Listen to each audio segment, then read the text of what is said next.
Sa Cagayan de Oro City, inanunsyo ng Philippine Statistics Authority o PSA na ang construction industry ay susi sa pag-unlad ng ekonomiya ng Northern Mindanao matapos ang COVID-19 pandemic.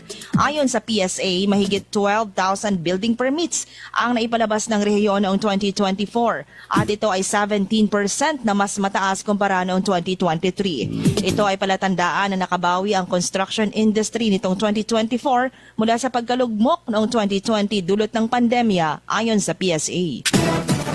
Sa Davao City naman, tuluyan nang bumalik ang mga adik sa Davao Region pero banat din ang mga pulis. Katunayan, nitong nakaraang Nobyembre, may 31 million pesos na halaga ng shabu ang nakumpiska sa 300 anti-drug operation.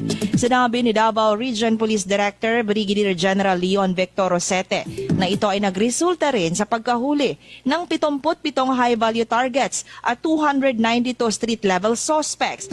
Sa Davao City lang ay abot sa 16 million pesos ang shabu na nakumpiska ng PNP sa parehong panahon.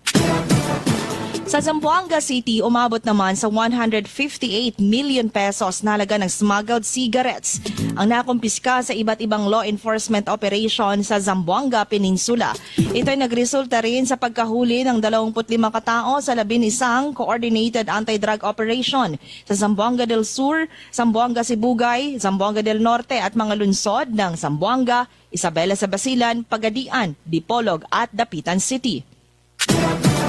Sa Davao City uli, bibisita ngayong araw si Pangulong Marcos Jr. upang inspeksyonin ang Bukana Bridge. Agad nag-post si Davao City Mayor Baste Duterte sa social media at ganito ang sinabi niya kahapon. Muanhi BBM ugma, tanaw daw siya sa iyang Bukana Bridge, pakpak na mudaan, looy po daw hana.